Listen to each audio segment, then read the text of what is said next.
We started diving into the Starforged sci-fi terrain from Dwarven Forge in a video that you can see up there in the corner. One of the most interesting features of the terrain is that you can use your bread and butter walls and floors as not only interior terrain like you're used to, but as external buildings just by turning it all upside down. Today we're going to really take a look at the external terrain with a couple of sets they've offered during the GameFound campaign, which should be coming to their web store sometime pretty soon here. We have the Bunker Builder set, the Bunker Mega Builder set, the Barricades Pack, and the Alpha Exterior Dressing set. And I'm throwing in the Alpha Interior Dressing set as well because I don't really have anywhere to slot it into my video schedule.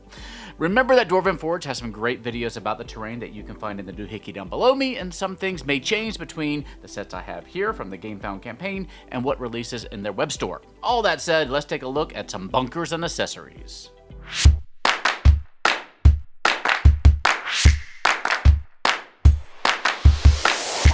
Enhance and improve your 5e games today with Hit Point Press. Explore the whimsical dark carnival setting of Heckna. Will you see through the glitzy charade or fall prey to Heckna's everlasting torment? Or enhance your 5e games with animated spell, condition, and townsfolk cards. Add a slew of creative and gorgeously illustrated magical items with the Griffon Saddlebag, and face down more than 30 innovative 5e villains with their big book of big bads. Learn more today at Hit Point Press by using our link in the corner or down below. We're going to start off by looking at the basic Bunker Builder set, which you can see here. It lets you build a small exterior structure with a couple of pieces of set dressing. Putting it together on the table, you have this. I made a couple of different buildings using the pieces, so you do have enough to keep things relatively varied. The barricade pieces are interesting because you can use them with the biscuit system to attach them to the walls. You can either have them replace the facade of your normal wall, or if you turn them upside down, they serve as, well, chest-high walls for the top of the structures. If you have gaps where a wall should be on one of your exterior structures, you can also use a barricade as a freestanding wall there. And of course, you also get quite the nice staircase and the multi-module to use as maybe a mission objective. And it comes with 10 biscuits to connect everything together, which is enough for this set.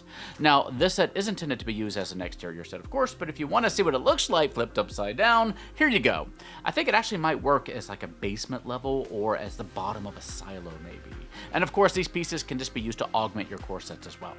The basic Bunker Builder set here was $96 in the GameFound campaign, or $58 if you get it unpainted. So let's add on some more barricades with the Barricades Pack. Very simple set here with 6 more barricade pieces, 10 more biscuits, and the best part, 2 small blaster pull accessories. Here they are on the table. As you can see, there are accessory pull slots on tops of the barricades to attach your blasters. And like I mentioned before, you can use the barricades freestanding or attach them in 2 different ways to your walls. Here's the Barricade Pack with the Bunker Builder set. Gives you a nice defensive position and objective for your party to either attack or defend. The Barricade Pack is $48 painted or $29 unpainted. Next up, we have the Alpha Exterior Dressing set, which comes with a number of interesting scattered terrain pieces. The coolest of which is probably the Tri-Barrel Plasma Turret, which you can use as either an anti-air gun or as a turret for your starship. You also get more of those components you saw in the last video, 2 multi-modules, a command console, and 2 energy units, which make great bases for those turrets, as I said, now that we have the turret guns from the Barricades Pack to use them with.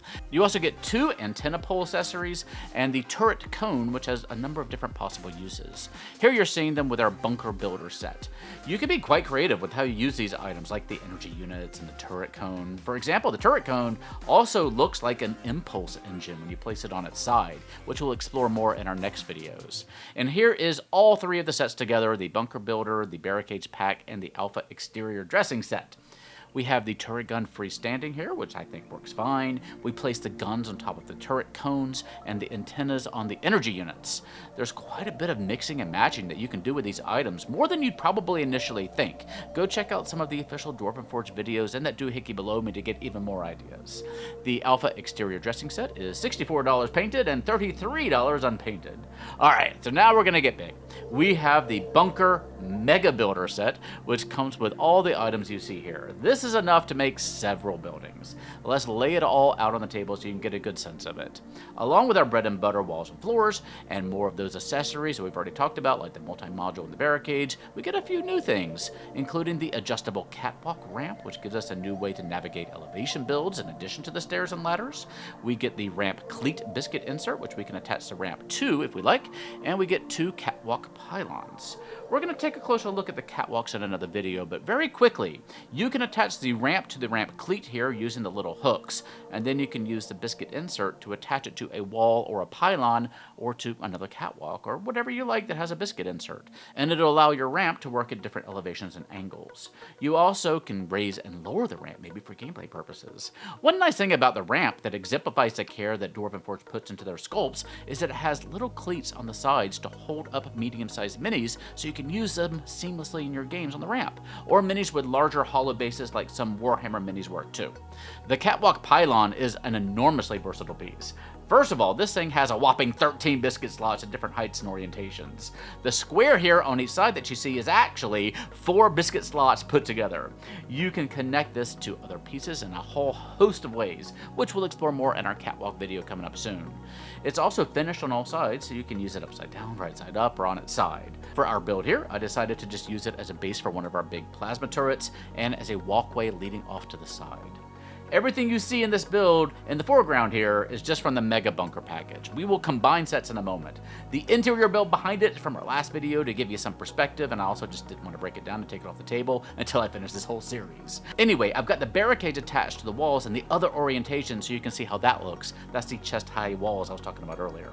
We've got 3 separate buildings connected by ramps and stairs and ladders. Depending on what you use as your game mat, these buildings might be on an alien moon, in a forest, floating in space, on a lava river, or floating in the ocean. If you're looking for some good options, you have the Dwarven Forge terrain trays, of course, that we're going to look at in a future video, but also check out some Starfinder flip mats for a lot of fun options. I have quite a lot of those that I haven't shown you yet, so I'm going to try to show you some of those maybe in the next month or so.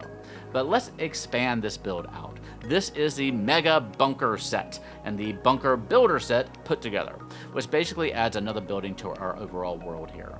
I use that catwalk pylon to connect them. The more and more I look at these builds, the more I keep thinking about using these to make a floating warship kind of thing.